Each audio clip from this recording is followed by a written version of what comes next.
Welcome back to Coffee and Conversation. I do not have coffee today. It's actually still rather warm here, and it was up in the high 70s today. So no coffee for me. Um, Before we get started, I want to talk about Audie. I see him over there. He's sitting on the kitchen table, washing himself. I know, how unsanitary is that? But his attitude is this is his house. He'll wash himself wherever he pleases. He has been, as I've mentioned, very needy with the work going on out in front. And let me just show you a picture. This is my neighbor Jane and her husband Don. This was taken last week on Don's birthday. He was 86. And of course, they came over, and Audie was thrilled because he loves company. He loves Jane. He loves Don. And I guess it helped him get past the no hedge in the background. But still, he's been a little twitchy, a little irritable. I'm sure it will pass when he gets used to what's going on. But that sparked sort of an epiphany for me. And when we come back, we will get into it.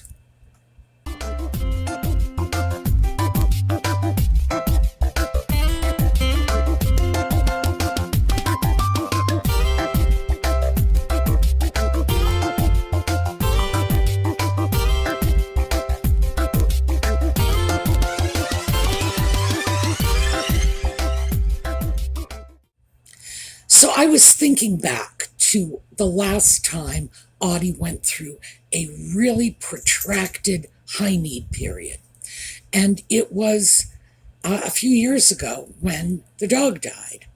Now, Audie loved the dog loved Audie, they were best buddies. It was really good for me because if either one of them hit a high need moment, it didn't all fall on me.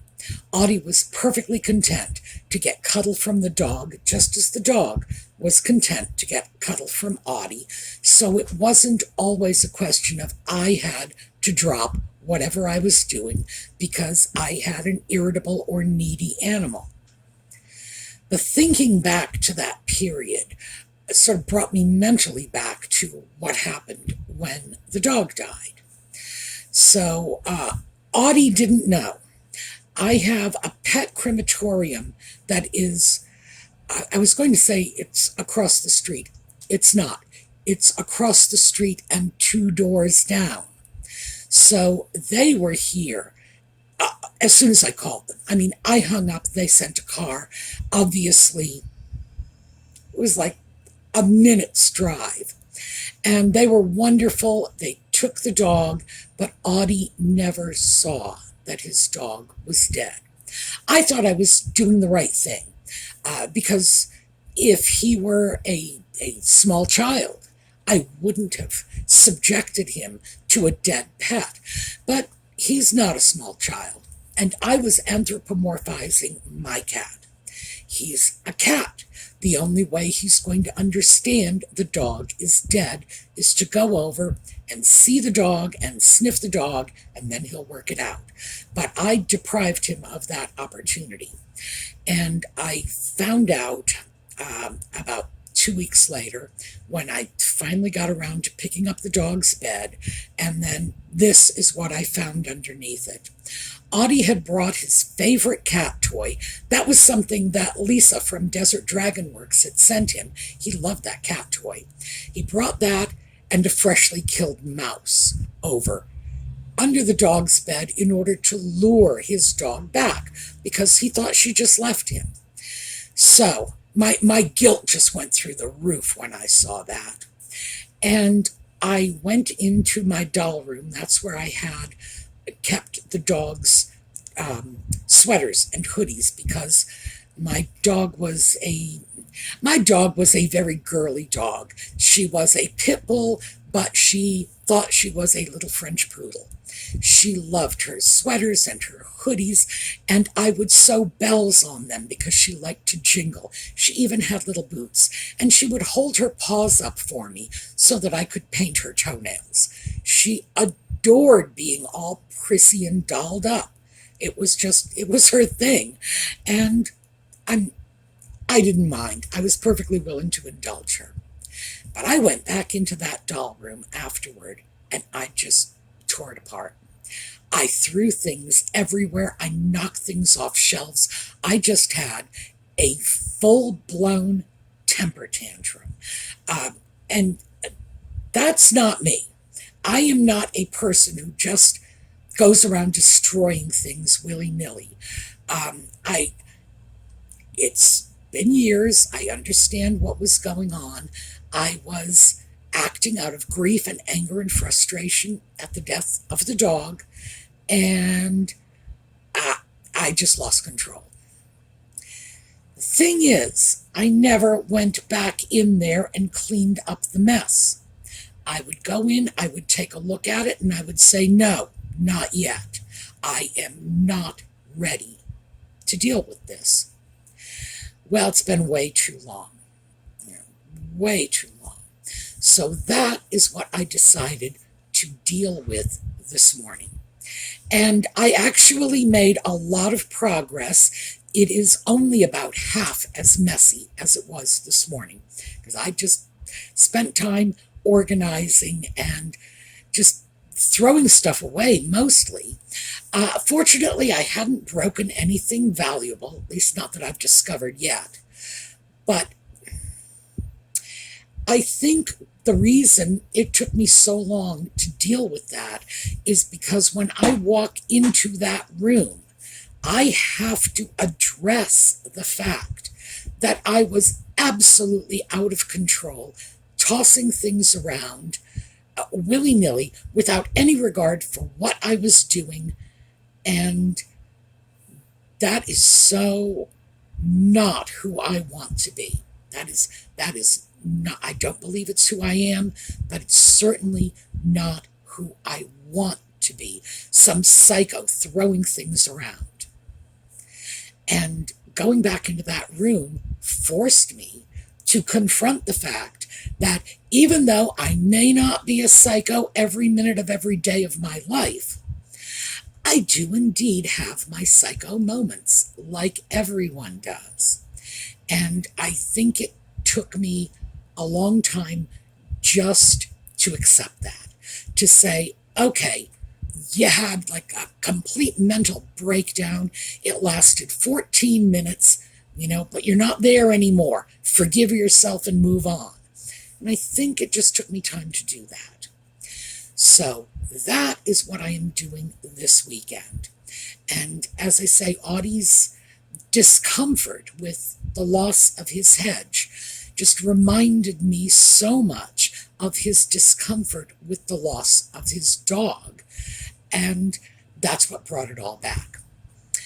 Meantime, I have been thinking for a long time that I would like to be able to move my video equipment into the doll room and do videos in there. That would be very convenient for me.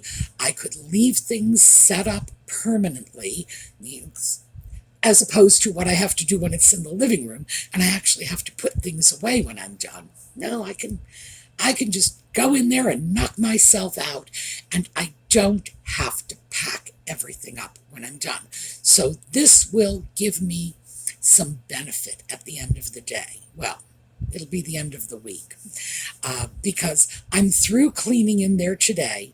I may go back a little later this evening, but I am planning to go back, do more cleaning tomorrow, and I suppose once it's clean, then there will be some time spent organizing, maybe, in which case, maybe I'll be able to video in there next weekend, so we'll have a different background.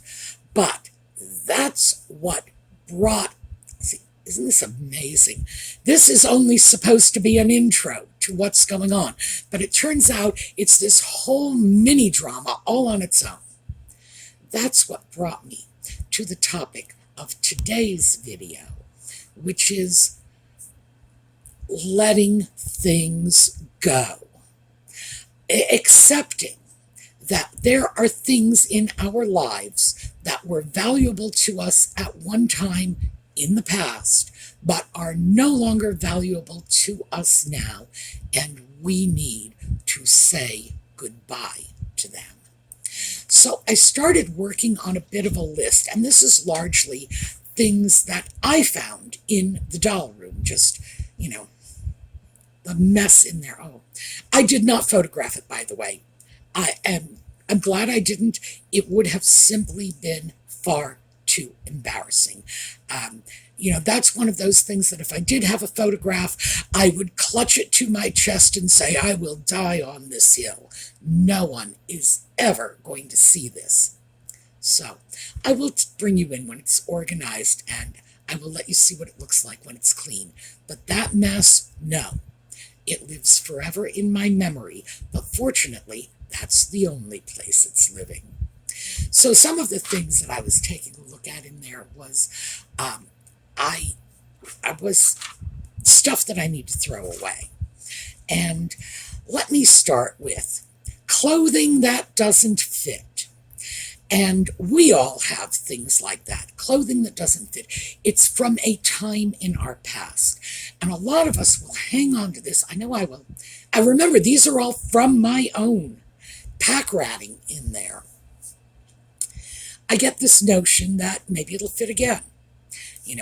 I spent a lot of money for it. I don't want to throw it away, give it away, I don't want to do any of those things with it. I want to keep it. If I didn't want it, I wouldn't have bought it in the first place. But it doesn't fit anymore. So it needs to go. So in order to help you make those decisions, I would suggest that you just ask yourself a few questions. One, did it ever fit? Because maybe it didn't. Maybe this was one of those wish list items that, I'll get this, and when I drop down to a size whatever, I'll have this. If that's the case, it needs to go, and it needs to go now. If you did fit into it, is it still your style? Even if you somehow magically managed to fit into it again, would it still be fashionable?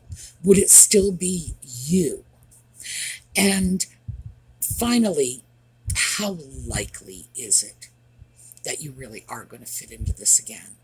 If these are things that have been hanging around for 2 or 3 years, then I'm going to tell you right now, the answer is not very likely. If, however, they are things that have been hanging around only for like the 6 months in which you were pregnant, don't get rid of it yet. So, this is not blanket hard and fast rules, sensible guidelines. There are always reasons that we might want to say, nope, I'm still hanging on to that. Now, years ago, when I started getting rid of stuff, I would ask myself, is it something I paid more than $10 for? I should probably bump that up, because frankly, it was in the 1980s that I dealt with this rule. Did it cost more than $10? Have I used it in the last 6 months? It was my 6-month, $10 rule. If I hadn't used it in 6 months, if it didn't cost more than $10, it was out. That was all there was to it. But again, guidelines, and remember, baby steps too. We don't want to bite off more than we can chew. I had a couple of categories that I would not apply this rule to. One of them was tools. And the reason for that was because I still do have this wonderful collection of router bits. And it took me decades to amass this collection. Intricate profiles, most of them were purchased mail order from Switzerland long before the internet, so that I would have to write them a letter in French. they would write me back, and after 2 or 3 letters, we'd finally work out what it was I wanted. They would sell it to me, and I swear the shipping costs were more than the cost of the router bit. So those, yeah. But also keep in mind there are other tools that, for example, your home plumbing tools, you may not use them for 5 or 10 years, but when the pipes suddenly break at 3 in the morning in the dead of winter, you need that, and you need it now. So always consider, what you're getting rid of. I know I'm just telling you to get rid of things and then giving you excuses not to, but baby steps. All right, let's take a look, because I started writing some of this stuff down. Oh, things with no mates or matches. I started finding a lot of that when I was cleaning the doll room. Things like cups, thermos cups. And it's like, well, there's the cup. I don't know where the lid is. So if I can't find the lid by the time I am done cleaning out that room completely, it's gone. Because wherever the lid is, it's not in that room, which means it wasn't in the pile of rubble, which probably means I came across it and threw it away a long time ago, so now the cup needs to go. Same thing is true with clothing. That one spare sock that's in the back of your drawer. If the mate to that sock has not turned up in 6 months, get rid of the sock. I have no problem with waiting a little while to see if the mate turns up. Very often they do. For me, the socks turn up inside some fluffy thing because they shared a dryer together, and the sock just got stuck up in a sleeve somewhere. The fluffy thing went on a hanger, and the next time I go to put that on, the sock will come tumbling out. And hey, no harm, no foul, I get my pair of socks back. But if this is something that has been kicking around for a while, get rid of it. It's just not worth the aggravation of keeping it. I saw somebody else's list, by the way, because when I put these things together for you, I will usually check around, get other people's opinions, and see if this is just me spouting nonsense, or if these are universally applicable guidelines. Someone had said something interesting. I'm going to throw this in right here. This is a quick tip. They said all those extra buttons that come with clothing, throw them away. And my first thought was, why? They don't take up any space. And the reason they don't take up any space is because when I get an item that comes with an extra button, I will immediately grab a needle and thread, and I always make sure that I have a spool. Usually it's a spool of white thread with a needle in it and a bit of thread already threaded onto the needle. For emergency, I want to do this just like that, repairs. Take the needle, take the button, and I stitch it on the inside of the garment, usually the side seam, on the left-hand side, which is where they used to keep fabric tags. By the way, they're keeping fabric tags there now, although there was a long time when they didn't. And that's where I'll stitch it. If it has a fabric tag there, I will stitch the button to the fabric tag instead of the inseam. And there it is. And I'm thinking, why? Why? It takes 30 seconds to stitch the button on. You run the thread through the buttonhole and your tag maybe 2 or 3 times, and then you take your 2 tails and tie them off.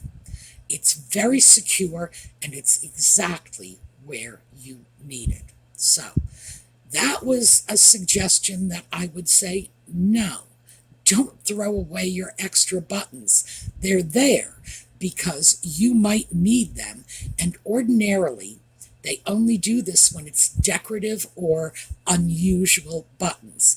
It's very odd, except for men's shirts. They often do this with men's shirts. It's very odd to see a little tiny standard white button that you can pick up anywhere in this sort of little baggie that they they affix, and they do it with those uh, plastic ties. I don't even remember what they're called. There's actually a word for those little plastic strips that they just shoot through with a gun.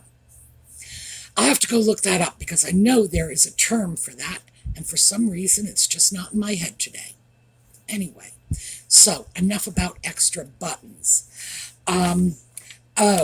Projects and materials. That is another one.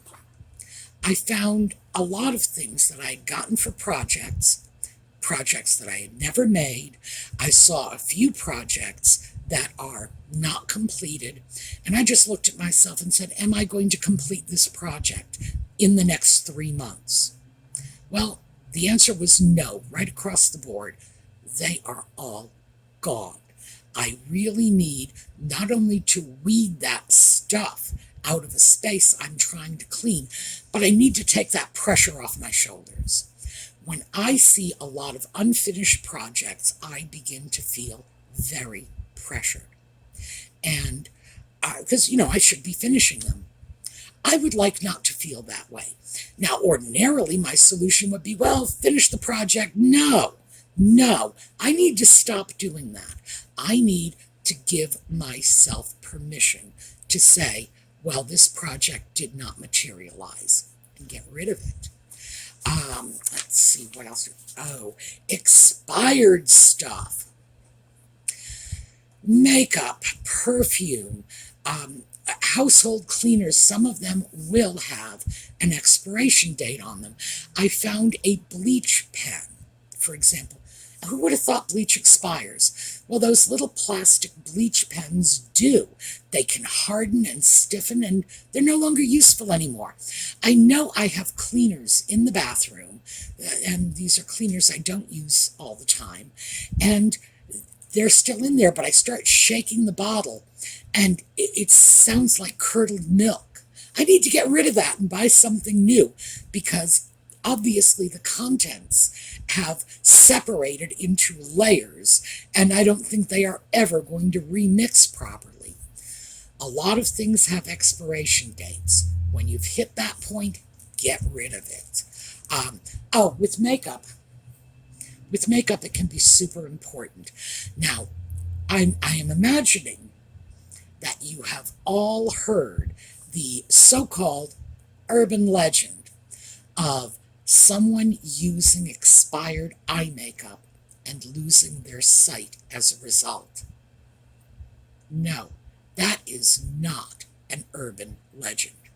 So how do you know this, Sue? Because I grew up in the blind community. I knew people who had been temporarily blinded from using contaminated or expired makeup. Contaminated makeup is never use anyone else's makeup, especially not eye makeup. Never, ever. I don't care if it is your identical twin sister. No. It's too dangerous.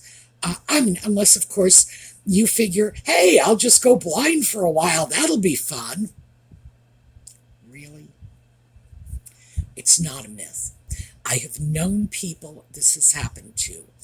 Most of the people I have known this has happened to, including a coworker of mine, it was temporary. And with my coworker, it lasted about 8 months, and she only lost the vision in one eye.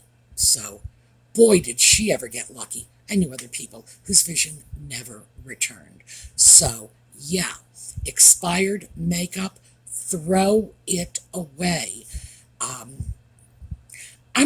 Look, I'm not going to sit here and tell you that blindness is a fate worse than death. It's not. I am fine with the fact that I don't see. I really am.